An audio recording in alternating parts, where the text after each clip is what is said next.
Buenas tardes, mi nombre es Alejandra Girona y en este momento, en esta parte del curso, la idea es compartir con ustedes, después de lo visto por Gastón, algunos aspectos vinculados a aditivos alimentarios y salud infantil, realmente repasar las controversias, lo que la evidencia genera en torno al tema, que no es de los temas que sean más estudiados en términos de consecuencias para la salud de lactantes y niños pequeños y niños en general, el consumo de aditivos alimentarios, y entonces hacernos la pregunta de si realmente son seguros, si realmente vale la pena consumirlos, cuáles son las cantidades y cómo deberíamos estar alerta a el consumo de aditivos alimentarios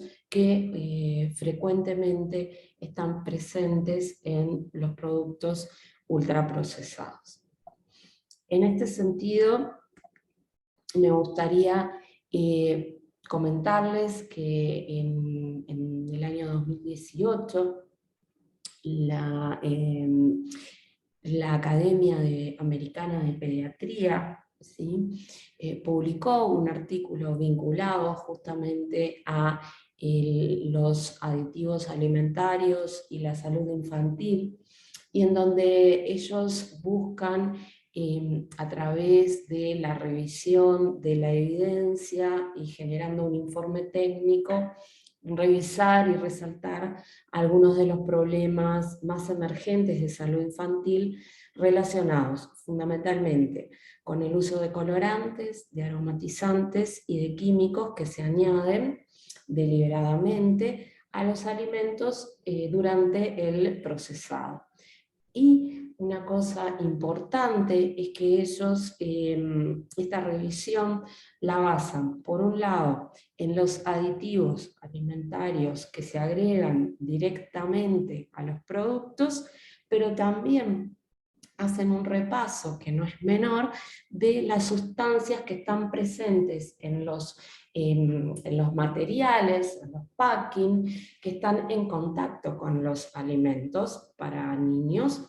Y entonces acá hacen una revisión además de todo lo que es tintas, recubrimientos, papel, cartón, plástico y otros polímeros, por ejemplo, presentes en las mamaderas, en los biberones, que pueden también contaminar los alimentos como parte de lo que es el embalaje de esos alimentos o en la propia fabricación de ese producto.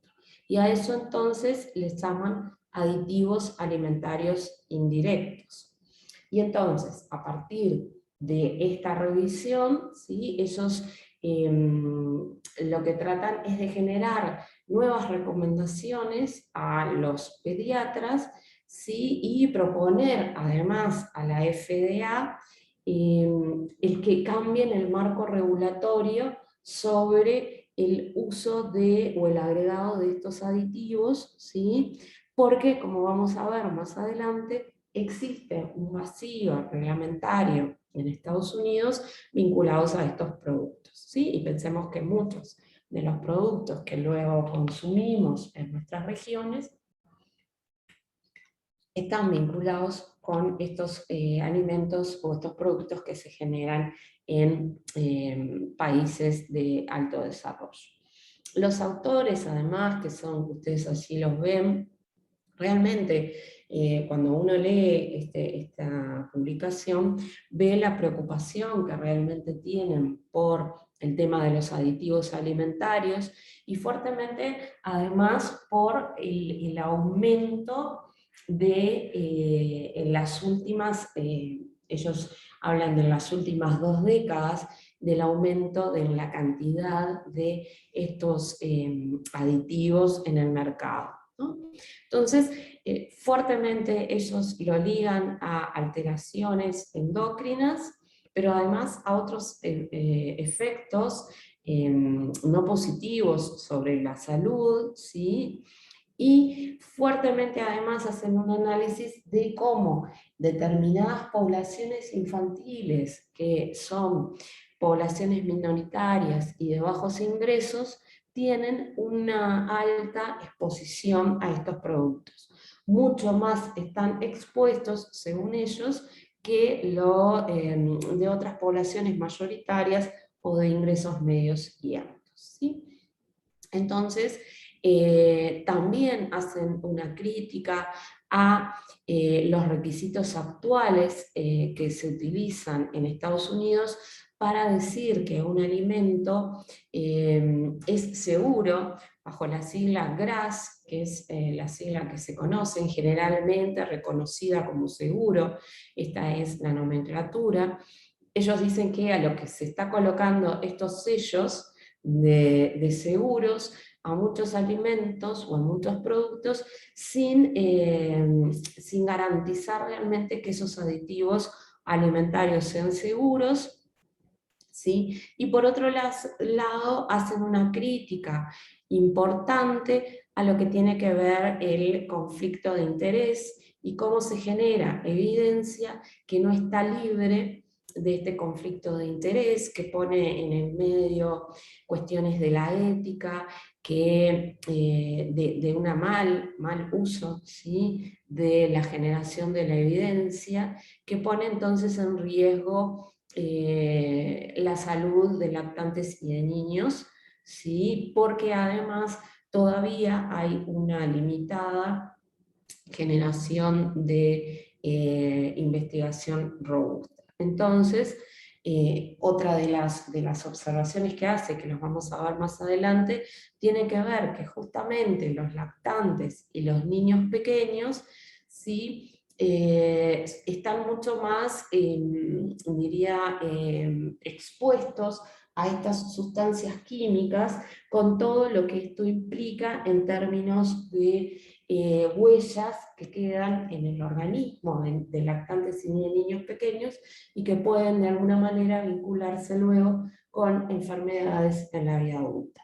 Entonces, por todas estas advertencias es que estos autores, ¿sí?, destacan la necesidad, la fuerte necesidad de un nuevo sistema de regulación que realmente determine de forma más certera cuáles son los alimentos seguros, basados en generación de evidencia científica, que evalúe, ¿sí?, correctamente antes de aprobar que estos productos químicos que se utilizan y que uno los ve luego colocados en el etiquetado, ¿sí?, realmente tener la información de que no son tóxicos o no generan un riesgo para la salud de los niños. Frente a esta situación, lo que ellos dicen es que hay hoy más de 10.000 productos químicos que se utilizan en Estados Unidos, que la primera normativa surgió en el año 1939, que después hubo una enmienda en el año 58, y que luego, entonces, que muchos de los productos que hoy están presentes en la alimentación infantil, ¿sí?, y a los que se les da el ok para su uso, ¿sí?, se utilizan bajo cuestiones normativas o reglamentarias que se hicieron muchos años atrás. Entonces, que por esto es necesario volver a reglamentar. Y entonces ahí ustedes pueden ver que ellos hacen una categoría, ¿sí?, de los, como les decía, de los aditivos para los alimentos de forma directa, o los que están colocados de forma indirecta. Obviamente que en este curso nos preocupa mucho más los que se agregan de forma directa, pero a mí me parecía que era importante, porque en general no lo tenemos en cuenta, esta cuestión de aquellos indirectos, ¿sí?, y que son tan importantes como el propio producto en sí mismo. Y entonces así van a ver ustedes en esa tabla, ¿sí?, que numera cada uno de las consecuencias sí que tiene para la salud en términos de disrupciones endocrinas, en términos de lo que tiene que ver vinculación con la génesis de la obesidad, ¿sí? Con algunas cuestiones de inmunodepresión y con algunas vinculaciones, ya sea de carcinomas o de irrupción de la normalidad de la función de lo que tiene que ver con la producción de tiroides y hormona tiroidea. Entonces, a partir de esto es que esos advierten sobre las consecuencias de estos productos, ¿sí? Y entonces así les compartí la tabla. Lo importante es tener en cuenta que como les decía, los niños son uno de los grupos más vulnerables a los riesgos adversos de los aditivos alimentarios. ¿Por qué? Porque la mayoría de las dietas contemporáneas tienen un número importante de colorantes alimentarios sintéticos, por ejemplo, de aditivos, y que si bien en la práctica profesional no los cuantificamos, ¿sí? Todo hace prever que en estas dietas, en donde los productos ultraprocesados ocupan un lugar importante en la dieta infantil, obviamente si uno cuantificara la presencia de estos aditivos, vería que es muy alta. La primera foto a mí me gusta porque es una foto que describe una papelera de un recreo escolar, y entonces uno puede ver realmente la cantidad, la presencia de estos productos en la alimentación de niños y niñas, o todos los productos que se generan enfocados en la alimentación complementaria o en los primeros meses de vida. La cuestión es que si uno repasa aspectos vinculados al desarrollo madurativo de las funciones de los sistemas de lactantes y niños pequeños, sabe que estos sistemas de excreción no están formados rápidamente, sino que hay un proceso de maduración fisiológica, procesos de maduración esperado, para que realmente los órganos clave funcionen al 100%. Y en la niñez esto no ocurre fundamentalmente en lactantes y niños pequeños, en donde hay un tiempo del desarrollo. Por lo tanto, este es un primer punto clave importante a tener en cuenta. Obviamente no nos vamos a explayar, pero estaría bueno que repasemos en algún momento cómo el tiempo que ocurre para cada uno de los procesos metabólicos y enzimáticos en la vida de los niños, cómo realmente son procesos, ¿sí? Que no quiere decir ni que a los 6 meses, ni a los 8, ni a los 12 estén completamente funcionales. Luego, lo otro es pensar en las exposiciones de estos alimentos, de estas sustancias, perdón, que son exposiciones altas, y que uno siempre lo tiene que comparar con los adultos en términos de ingestas por kilo de peso, y realmente cuando uno hace un análisis de ingestas por kilo de peso, puede observar cómo son verdaderamente ingestas altas. Por último, lo que les decía de la etapa crítica en la vida, ya no solo del lactante del niño pequeño, sino en la exposición en la vida prenatal, ¿sí? A estas sustancias, y cómo si hay una programación del desarrollo de los sistemas de estos órganos, que es muy susceptible de alteraciones que se produzcan, y que esto tiene consecuencias luego para el resto de la vida. Entonces, realmente hay que tener presente, como lo vemos para otras patologías vinculadas que se generan en la vida fetal, que están vinculadas a la programación fetal, o en las primeras etapas de la vida, deberíamos también tener un pienso vinculado a los productos ultraprocesados y cómo estos se vinculan con la salud, especialmente en niños y niñas.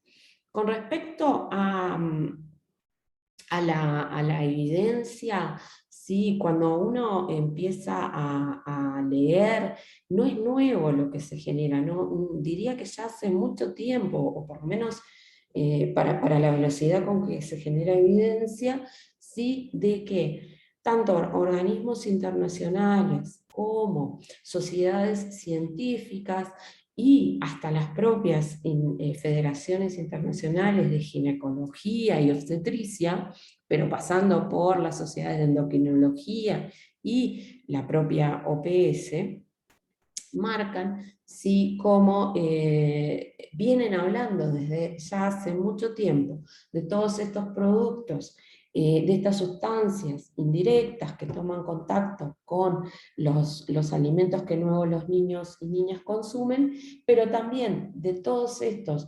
colorantes, nitratos y nitritos, ¿sí? Y cómo resaltan que un consumo que exceda la ingesta diaria admisible realmente puede causar efectos negativos para algunas cuestiones vinculadas a cáncer, irritabilidad, trastornos del sueño e hiperactividad a largo plazo. Y luego me voy a detener en algunas cuestiones que han sido cuestionadas vinculadas a la hiperactividad a largo plazo. ¿Sí?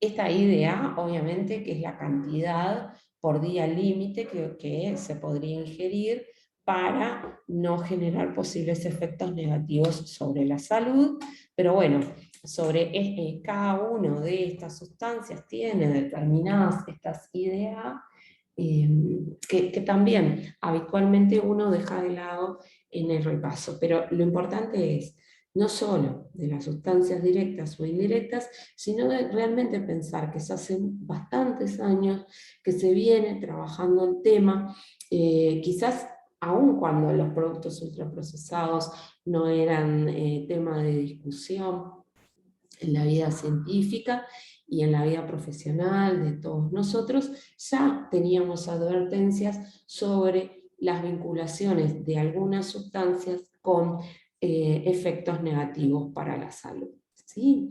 Y fíjense en que cuando uno va más atrás, encontré un artículo del año 1961, ¿sí? En donde ya advertían que el efecto de los aditivos alimentarios tenía dos cuestiones, que estaba vinculado a las dosis y a lo acumulado. ¿tá? O sea que ya se veían o se empezaban a estudiar los efectos del consumo de aditivos alimentarios, pero además lo que decían es que cuanto más estos niños estén expuestos y consuman a estos aditivos, más probable es que se vean afectados. Y fíjense que esto es de una journal del año 1961. ¿ah?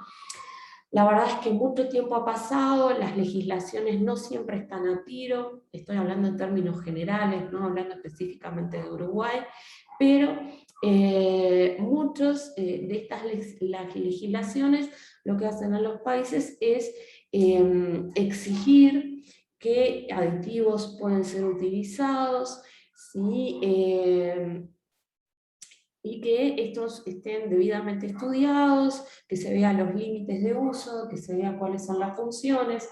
En términos generales, esto es lo que la legislación pide. Lo que pasa es que cada uno de sus países hay que analizar ¿sí? Las legislaciones a la interna y luego en qué se basan esas legislaciones, uno que tiene que hacer un repaso del tiempo, porque como yo les decía al inicio, muchas veces ha pasado mucho tiempo en las cuales se ha generado esas legislaciones que hoy no están a tiro porque la industria ¿sí? cambia constantemente y la industria usa nuevas sustancias. Entonces, es importante repasar las normativas país para realmente ver si están de acuerdo o no y de qué año son estas informaciones. Lo importante, sí, es además en términos de colorantes, aquí les traje algunas cuestiones vinculadas a los colorantes infantiles. Esto es uno de lo que más se estudia, ¿sí? Y algunos repasos que ya con Gastón vieron, pero porque si uno piensa en los colores que acompañan todos estos alimentos que los niños consumen, realmente uno debería pensar si en estas sociedades que vivimos la exposición a tanto colorante y a todo tanto aromatizante, si es realmente necesario. Y entonces, una de las conclusiones después de la lectura y el estudio de la temática es el de la gran interrogante, ¿sí? Realmente de lo que le estamos dando a nuestros niños, ¿sí? En cuanto a los efectos que tienen sobre la salud, pero lo que sí está claro también al leer es cómo hay un verdadero negocio, y esto lo venimos repitiendo desde los primeros días, un verdadero negocio dentro de la industria de la alimentación con la necesidad de generar estos productos, hacerlos atractivos en términos de colores y sabores. Los colorantes alimentarios, nosotros tenemos un montón de colorantes utilizados naturales, ¿sí? De hecho se les llama aditivos de origen natural porque su procedencia es animal, vegetal o mineral, y después hay otro que utiliza la industria, que son los que llamamos artificiales, y que se utilizan para hacer a estos alimentos más atractivos, más ricos, más apetecibles. Dentro de los colorantes naturales, así algunos de los que se han utilizado habitualmente a lo largo del tiempo es, por ejemplo, el E100 curcumina. Este sí es de origen natural, se extrae, como el nombre lo dice, de la cúrcuma, aunque también existe el mismo hecho artificialmente. ¿Tá?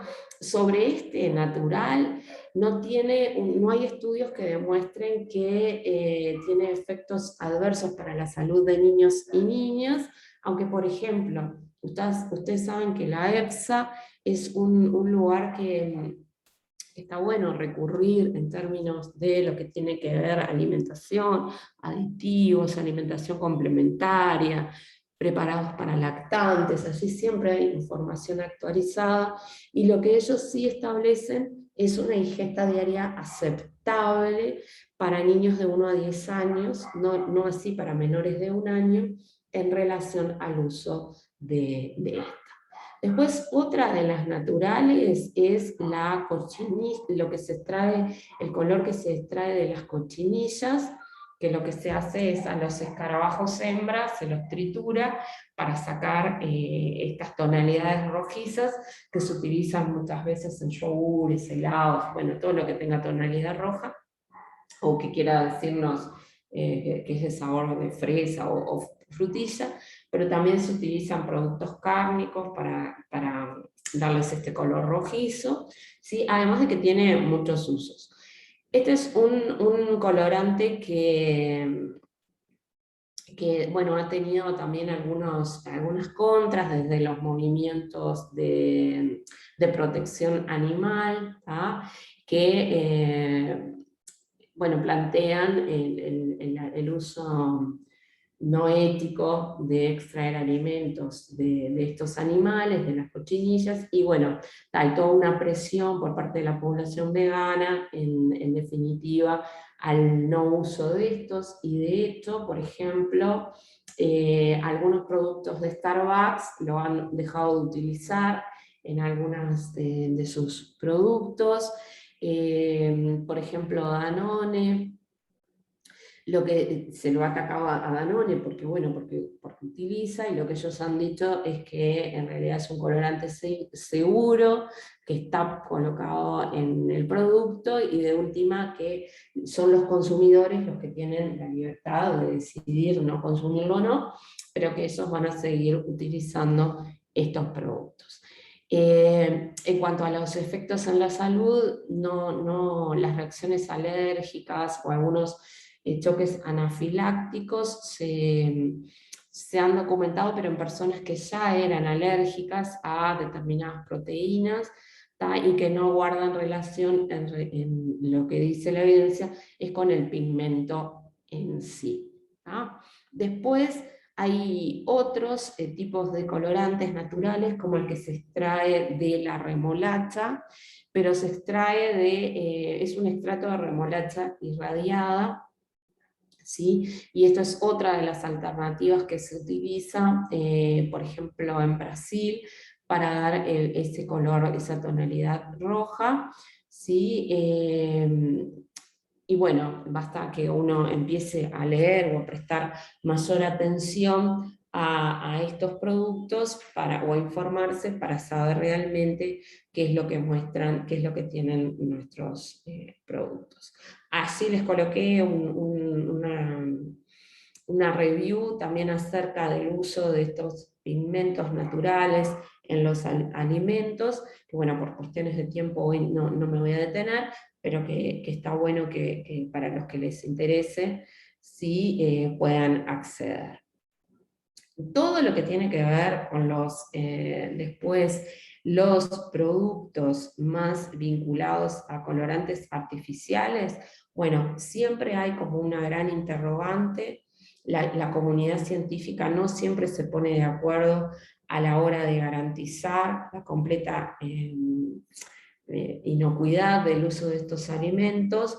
Hay muchas diferencias en cuanto a los países, en cuanto a esto que yo les decía, las legislaciones, por eso no quería nombrar una legislación en particular, pero ya desde hace un tiempo se viene hablando cada vez más del uso de estos colorantes artificiales que están en los productos, en los productos ultraprocesados, y hay algunas evidencias que se generaron a partir de un estudio en el año 2007 en el Reino Unido de McCann, que fue publicado en el Lancet, ¿sí? Y en el que él, lo que ya en el 2007 ponía como luz roja frente a 6 colorantes, ¿sí?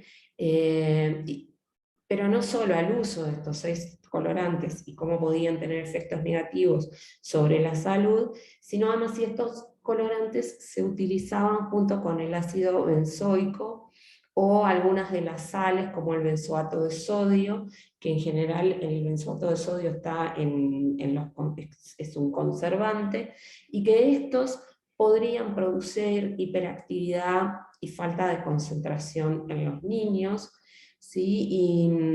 Y bueno, esto dio, hasta el día de hoy, dio como mucho debate. Estos son esos 6 colorantes, ¿sí?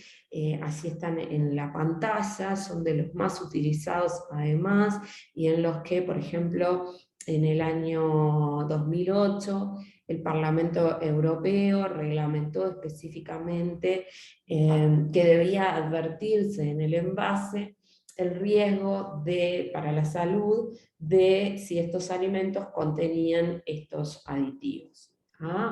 Y entonces allí, sí, bueno, ahí tienen algunos estudios vinculados a esto que les decía.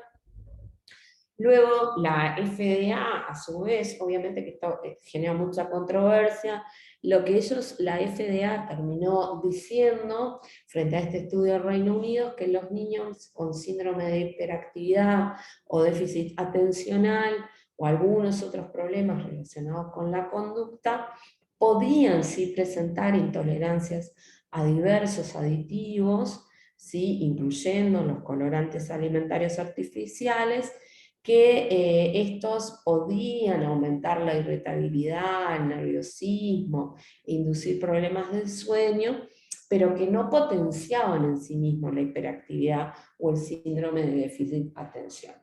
¿Está? Entonces esa fue la contestación que hizo la FDA. Pero fíjense que cuando uno va hacia atrás, ya en el año 1975, había estudios que mostraban que la hiperactividad desencadenada por el uso de aditivos sintéticos podía darse, ¿sí?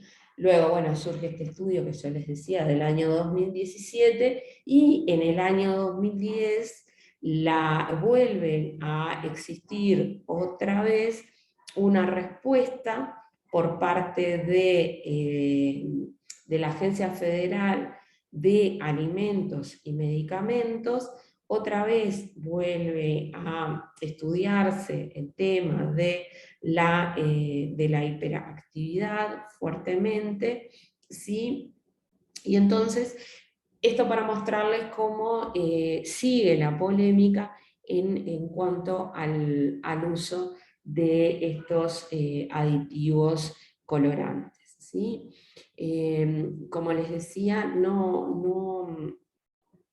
muchas veces cuando uno lee estos estudios, lo que ve sobre los colorantes artificiales, si bien existen las definiciones, ¿sí? Si bien está claro las especificaciones para qué deben usarse, uno encuentra que hay muchos vacíos de información, y que esto que empezó en el año 70 con algunos estudios de Benjamin Feingold, ¿sí?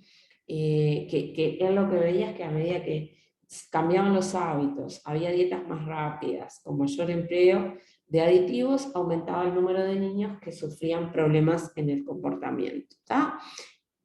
Y a partir de eso se ha estudiado mucho el tema de la hiperactividad y el déficit de atención, pero ya les digo, siempre surge alguien que vuelve a encontrar defectos a estos estudios, ¿sí? Originales, y entonces vuelve muchas veces a fojas ceras la situación. Lo, lo, lo que está claro es que en 2010 la Agencia Federal de Alimentos y Medicamentos, como les decía, hizo esa revisión que critica mucho los estudios de McCann, y que dice que los ensayos que se hicieron, las metodologías que se llevaron a cabo, no son del todo aceptables, ¿sí? Y bueno, las causas de estos síntomas, de estos trastornos, la última evidencia del 2011 muestra que pues, hay dificultades para generar conclusiones en cuanto definitivas, que sí habría algunos niños que están predispuestos genéticamente a presentar mayores reacciones de sensibilidad, pero lo que dicen es que muy raramente se pone en juego el sistema inmunitario que provoca estas cuestiones más de causa-efecto sobre la conducta hiperactiva y los aditivos alimentarios, ¿está? Por lo tanto, si ustedes repasan, van a ver que no hay pruebas contundentes sobre esto, ¿sí? Pero bueno, hay que pensar que también todo lo que interfiere en la generación de conocimiento, y lo que les decía sobre estar libre de conflictos de intereses y quién genera la evidencia. Entonces, bueno, está bueno para quienes tienen tiempo ver lo que ha pasado a lo largo del tiempo con estos.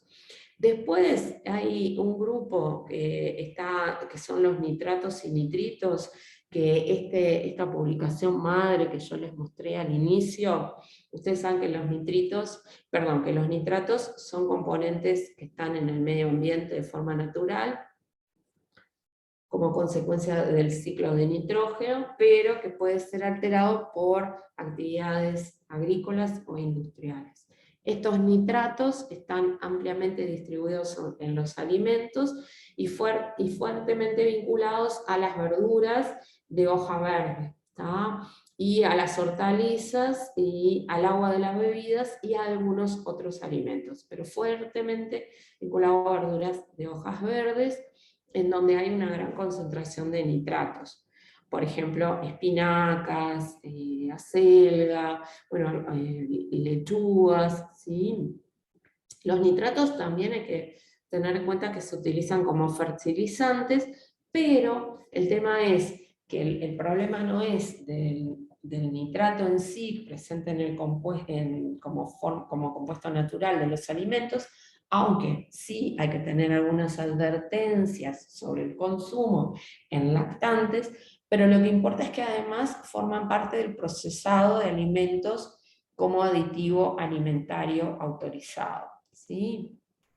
Entonces, ahí es donde se ha visto que el nitrato en sí es relativamente poco tóxico, pero cuando este se convierte en nitrito, así sí, ¿tá?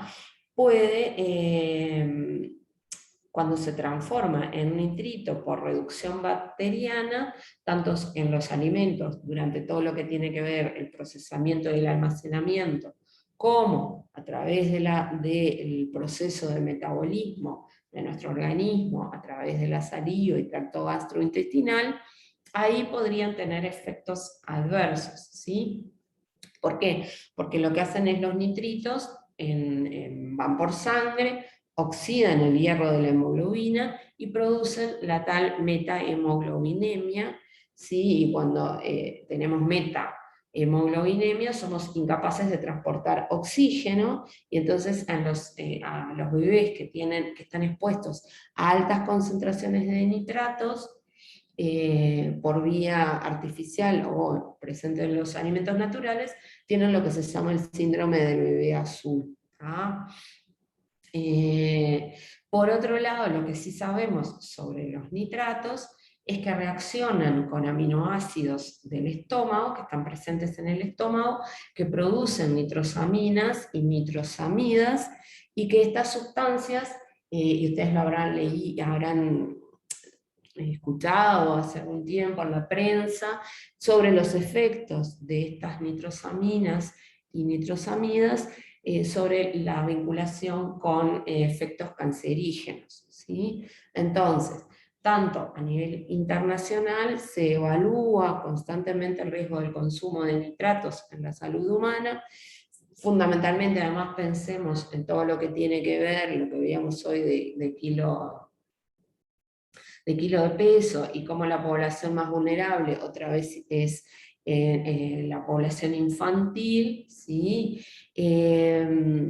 Entonces, tanto la EFSA, ¿sí? Como un panel de contaminantes en la cadena alimentaria, ¿sí? Que es un panel de expertos, todos advierten sobre los cuidados que se deberían tener en los lactantes y en los niños pequeños hasta los 3 años de edad, sobre el no consumo de, de alimentos que contengan una alta cantidad de nitratos, ¿sí? Esto, bueno, indudablemente que si uno piensa en los hábitos alimentarios de la población infantil, en donde hay presencia de estos alimentos, fundamentalmente aquellos que se agregan como aditivos, es importante tener cuidado, ¿sí? En las concentraciones de estos alimentos que van a recibir los niños y las niñas, y cómo realmente los productos ultraprocesados, una vez más, estarían teniendo riesgos para la salud de estos grupos etarios. ¿Ah?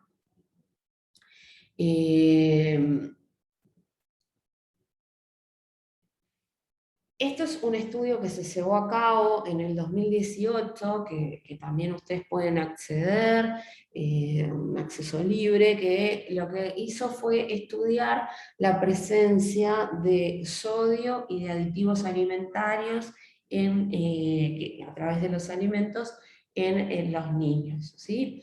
Y eso lo que vieron fue que el 32%, los autores vieron que el 32% de los niños menores de 2 años consumían, obviamente, tenían en sus dietas una alta presencia de productos ultraprocesados a través de refrescos y jugos artificiales, y que el 60% además comía galletas, pasteles rellenos, toda la parte de galletería envasada, ¿sí? Y la Universidad Federal, además de San Pablo, lo que hizo fue, a través del Departamento de Pediatría, revelar que actualmente el 65% de los niños de 9 a 36 meses que asisten a las guarderías consumen todo lo que tiene que ver con comida instantánea, en especial fideos instantáneos en su primer año de vida. Y cuando hablamos de consumo, no consumos esporádicos, sino consumos frecuentes de estos alimentos. Todos estos tienen en su matriz, en su construcción, mejor dicho, aditivos, ¿sí? Los aditivos, cuando ellos analizan cada uno de estos productos, encuentran que tienen entre 2 a 9, es el número de aditivos que está presente, pero que algunos llegan a tener mucha más cantidad todavía de aditivos, como son los fideos instantáneos y todo lo que tiene que ver con pastelería, las mini tortitas rellenas, ¿tá? Bueno, que eso tienen aún un número mayor de aditivos.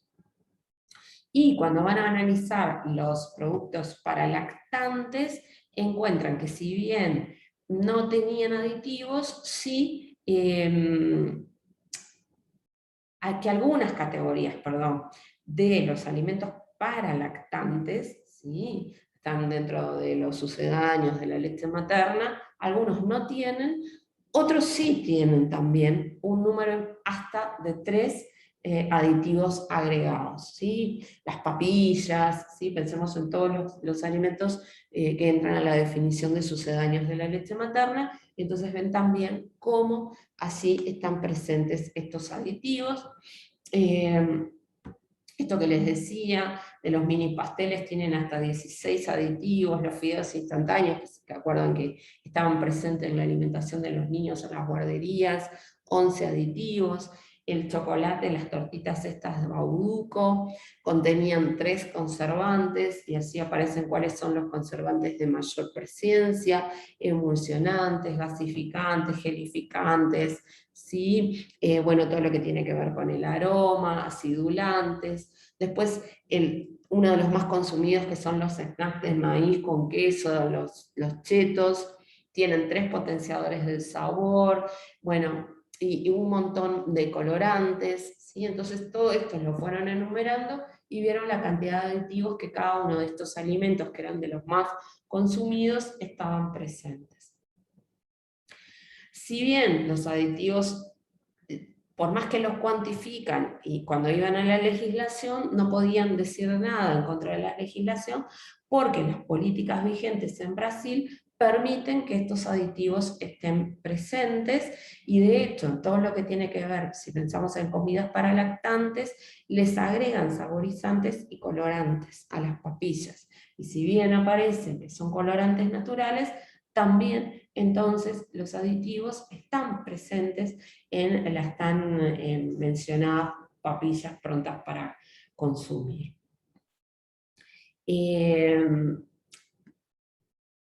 Y después todo lo que tiene que ver con la presencia de colorantes, que es muy alta, ¿sí? Y de hecho estos investigadores lo que muestran es que muchas de los colorantes que se utilizan en Brasil, en Estados Unidos ya están prohibidos, y en otros países también están prohibidos. Entonces volvemos de nuevo a las legislaciones nacionales, cuánto protegen la salud infantil y cómo nos permitimos que muchas de las sustancias que están ya prohibidas en los países desarrollados, aquí todavía se encuentran en gran uso. ¿Sí? Ahí simplemente les muestro algunos de los colorantes que están presentes en los alimentos infantiles, ¿sí?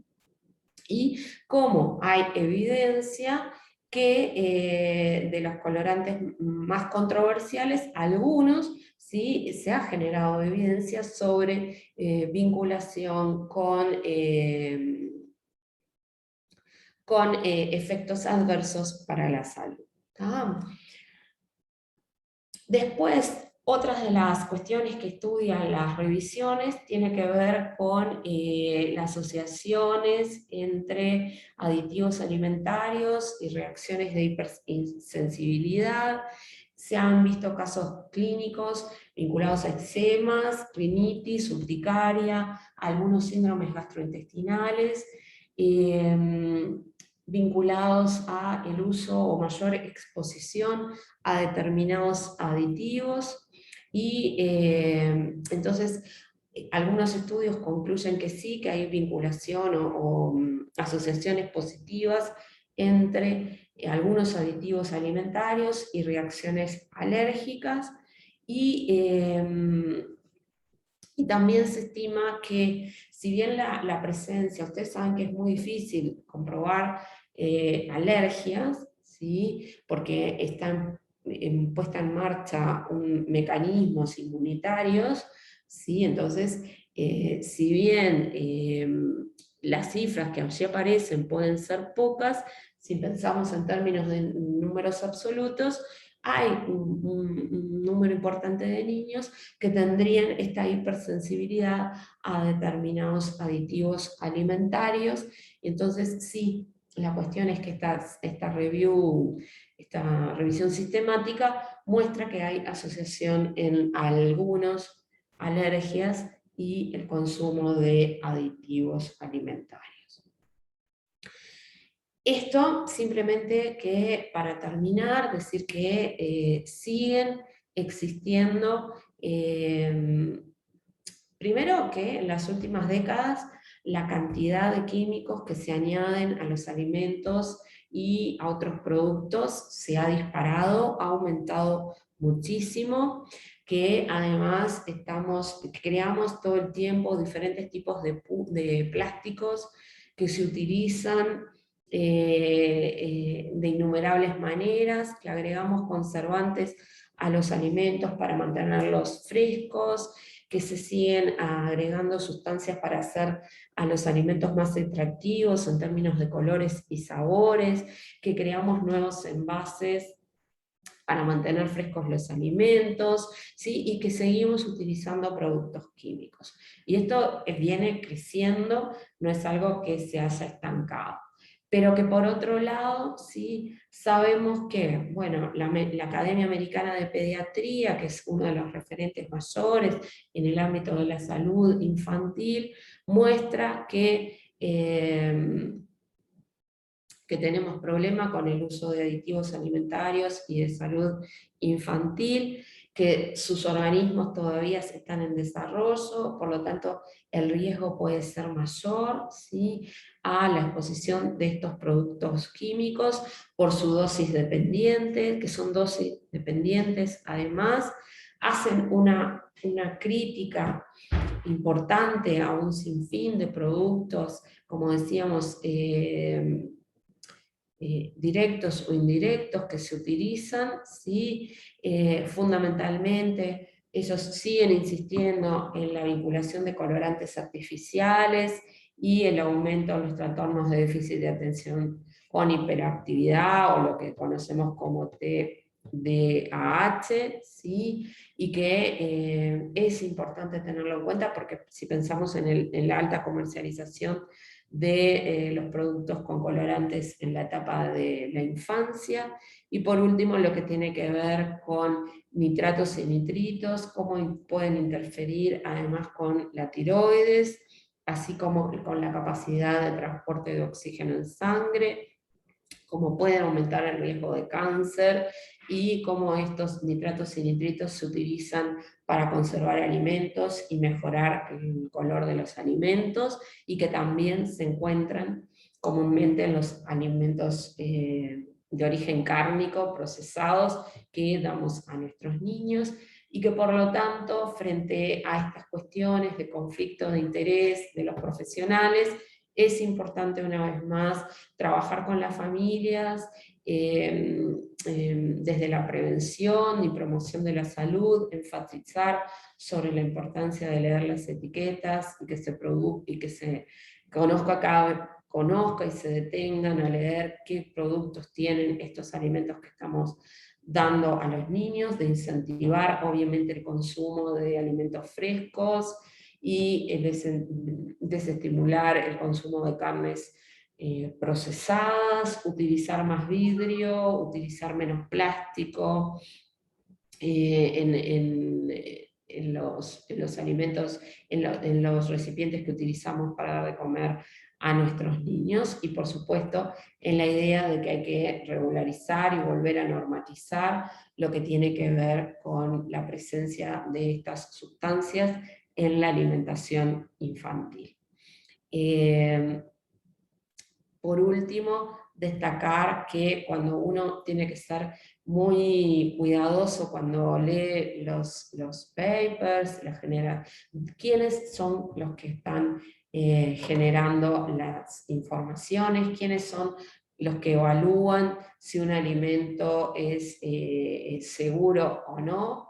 ¿Sí? Fíjense en que de 451 evaluaciones GRAS presentadas voluntariamente a la FDA, se reveló que el 22% de las evaluaciones fueron realizadas por un empleado del fabricante, 13% por un empleado de una firma consultora seleccionada por el fabricante, 64% por un panel de expertos seleccionados por la firma consultora o fabricante, y ninguna de estas evaluaciones fue hecha por terceros independientes. ¿Sí?